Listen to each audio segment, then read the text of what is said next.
baby, you and me. Hello friends, lilipin ako sa Korean salute. Driving tayo. When I'm feeling blue. Oh, oh, oh, oh.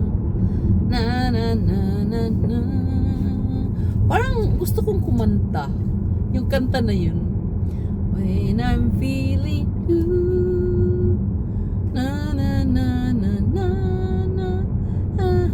Ang ganda talaga ng mountain, oh. Grabe, oh. Harap ng bahay namin yan. Huwag din ang tingnan. Baka malaman nyo pa saan bahay namin, eh. Friends, ang ganda ng mountain, friends. Sobrang ganda. Sa harap ng bahay namin, ganito, oh, parang kawali.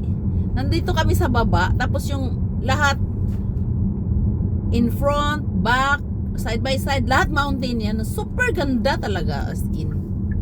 Ma-inlove ka talaga sa lugar namin. Alam mo, kaya yung mga taga Seoul, yung mga Samchun taga Seoul, talagang ano eh, nag-i-stay talaga sa bahay namin, friends.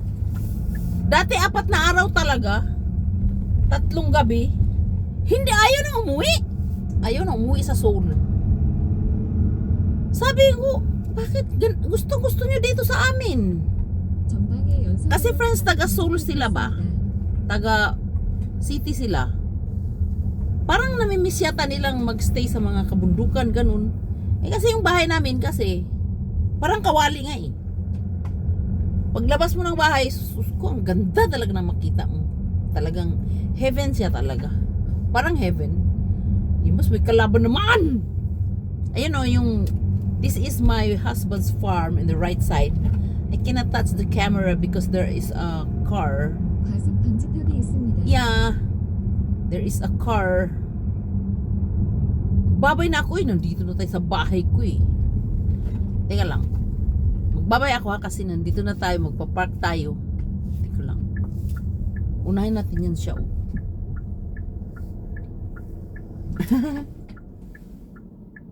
You must be coming to. Still taking my person yung babay.